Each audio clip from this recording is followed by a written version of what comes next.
이번에 제기된 부동산 투기 의혹이 이미 4, 5년 전 일이다 보니 그동안 의회의 자정 기능에 문제가 있었다는 지적도 나오고 있습니다. 박종철 전 예천군 의원이 굳은 표정으로 법정에 출석합니다. 이게 연수인지 여행 상품인지 의심스럽다.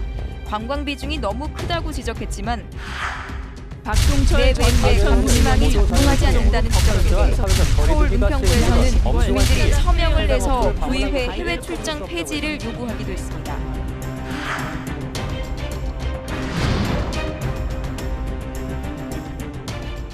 혹시 지방자치라는 얘기 혹시 들어보셨어요? 네네 많이 들어오는 건데 확실히 얘기를 하려니까 잘 이렇게 모르겠네요. 우리 이 지역에 시의원은 누구신지 혹시 아세요? 시장 의원? 저기 시의원? 시의원 잘 몰라. 시의원? 몰라요. 별로 관심 없어요. 별로 그 사람들이 뭐 처음만 선거할 때만 나와서 어쩌고 하지 그 후로는 뭐 없던데요? 영향력이? 아무것도? 아직도 지방자치에 대한 지역 주민들의 인식이 그리 높은 편은 아니라고 생각이 됩니다.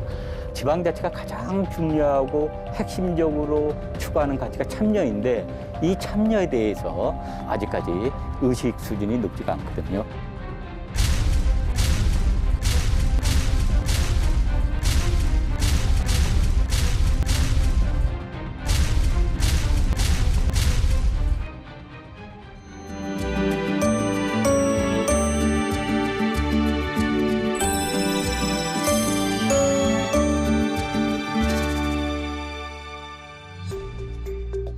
해방 이후에 1940년에 우리나라에서 지방자치법이 제정이 됐죠. 그 이후 52년에 시읍면 지방의회 선거가 있었습니다. 60년대 초에 5.16으로 말미암아 지방자치제도가 잠시 이제 중단이 됐었죠. 김종필 공화당 총재는 오늘 연설에서 이번 정기국회에서 지방자치법을 전면적으로 개정해서 특별시, 직할시, 도 등 광역단체부터 지방자치제를 조속히 실시해야 한다고 강조했습니다. 그 이후 1980년대 중후반에 들어서 지방자치가 다시 부활해야 된다라고 하는 정치권의 요구에 의해서 지방자치법이 개정이 되고 저는 오늘 이 시간부터 무기한으로 단식에 들어가겠습니다. 지자체를 약속대로 시행하라.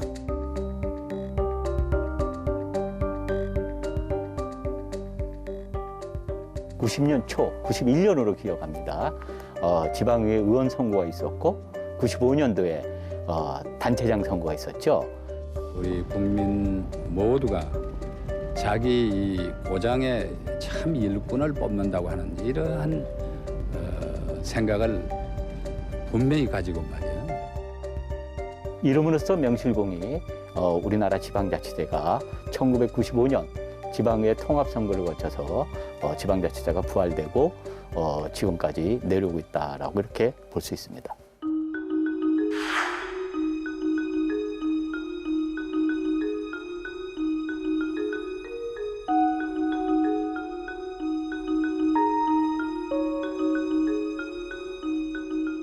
지방자치가 지향하는 가치와 이념은 역시 민주주의거든요. 그리고 민주주의는 참여를 본질로 하지 않습니까? 마찬가지입니다. 지방자치도 참여가 가장 큰 이제 본질이라고 볼 수 있는 거죠. 그래서 흔히들 이 얘기하기를 지방자치는 민주주의의 학교다, 혹은 뭐 서학교다.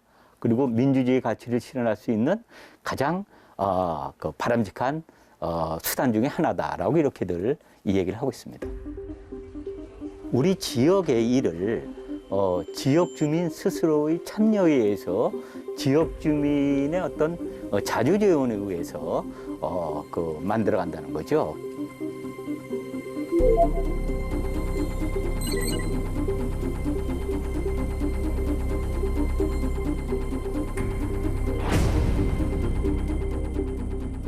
단체장과 지방의회 선거를 통해서 한 25년 되지 않았습니까? 이 짧은 역사입니다.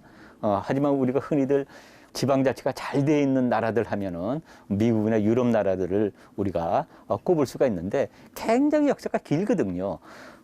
짧은 25년의 역사에서 바라봤을 때 그나마도 그러한 제도들이 빨리 설계가 됐고 또 시행이 되고 있다라고 생각됩니다. 단 이제 집행부가 지역 주민이 원하는 바라는 그런 행정 서비스를 제공해 줘야겠죠. 이것이 이제 제일 중요한 것 같고 지방의 의원들의 역할입니다. 지방의 의원들이 지역 주민의 그 요구라든가 바라는 바를 지방자치단체의 정책 결정 과정에 잘 녹아 들어갈 수 있도록 제 역할을 해주는 것이 무엇보다 중요하지 않을까 하는 생각이 드네요.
지방자치는 궁극적으로 주민의 편의와 복리를 증진시키는 데 목적이 있습니다. 그래서 지방자치는 지역 주민의 삶과 굉장히 밀접한 관계가 있죠.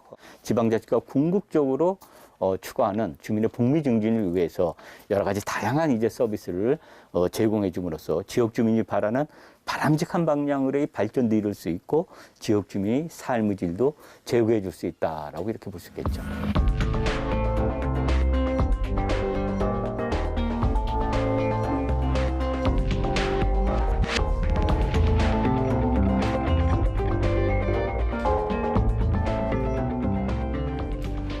코로나가 우리 일정의 대부분을 차지한다고도 지나친 말이 아닐 것 같아요. 모든 국민이 다 어렵습니다만 그 중에서도 사회적 약자들이 많이 어렵습니다. 저는 민생을 챙기는 일들이 앞으로 중요한 화두가 될 것 같고요. 지역에 어떤 온기가 돌 수 있도록 저희 시도 민생 정책을 지금 강화하고 있다라는 말씀드립니다. 그동안에 우리 주민들이 서산시에 어떤 민원을 제기하고 싶어도 어느 부서로 가야 될지, 그리고 민원을 접수해도 이 민원이 어떻게 처리되는지, 처리 결과가 어땠는지를 잘 몰랐거든요.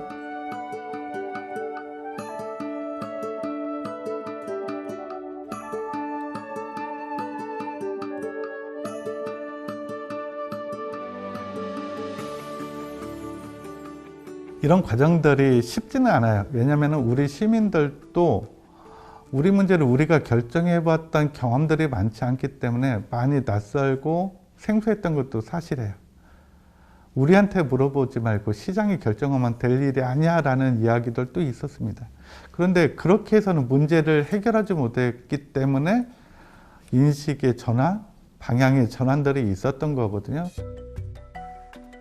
자원순환형 바이오 가스화 시설은 폐기물을 통합적으로 처리하는 겁니다. 음식물 처리, 분뇨 처리, 가축 분뇨, 하수 슬러지를 통합적으로 처리하고 거기에서 발생한 열을 이용해서 새로운 거름이나 사료 이런 것들을 만들어내는 순환형 구조로 가고 있는데요.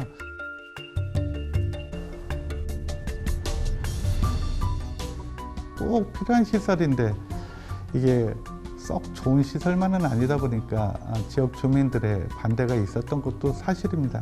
반대하는 주민들하고 시장실인 저희 방에서도 여러 차례 간담회가 있었고, 우리가 이제 현장에 나가서 또 설명을 하고 비슷한 시설에 대해서 이제 견학도 시키고 하면서 이해를 구했습니다. 그런 과정을 통해서 우리 주민들도 당초에 가졌던 부정적인 생각들을 많이 버리시고 지금은 오히려 시설 잘했구나 하는 말씀들을 많이 주고 계십니다. 그동안의 행정은 시에서 모든 정책을 결정해 놓고 따라오라는 식이었다면은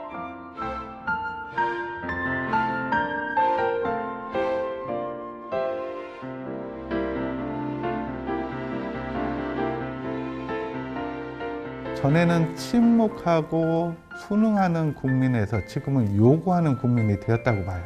많은 요구들을 합니다. 그런데 조금 한 단계 더 나가야 돼요. 진정한 지방자치가 되려면 요구하는 시민에서 이제 참여하는 시민에서 이제 같이 책임을 나누는 시민으로 갈 때 저는 지방자치가 지금보다는 더 완성된 모습으로 우리한테 다가오지 않을까. 주민 스스로 정책을 결정하는 것이 지방자치의 근본이라고 생각합니다. 단체장은 이제 한 지역에 한 지방자치단체의 단체를 대표하는 그런 역할을 하고 있지 않습니까? 그래서 무엇보다 주민의 여론을 수렴을 해서 그것을 이제 정책에 반영을 해야 된다는 것이죠. 그리고 주민이 요구하는 그러한 다양한 이제 행정 서비스를 직접 생산해서 전달해야 되겠죠. 단체장의 리더십이 그 지방자치단체에 뭐라 그럴까요? 성패를 좌우한다랄까? 그렇게 말씀드릴 수 있습니다.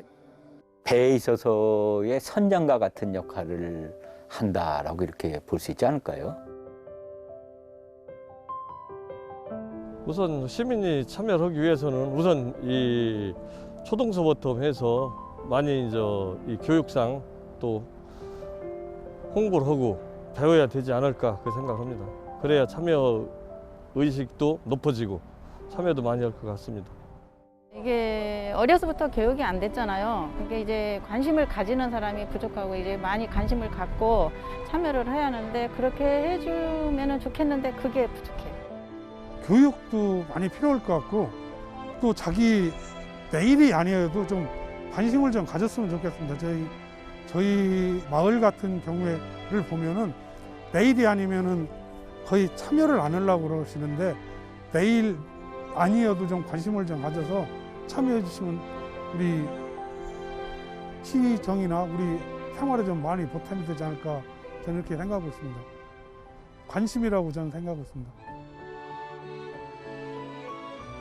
어렸을 때부터 지방자치의 어떤 이념이라든가 가치, 또 민주 시민으로서의 어떤 교육 이런 것을 가르쳐 준다면은 이들이 성장을 하면서 또 지방자치에 대해서 관심을 갖게 되는 거죠.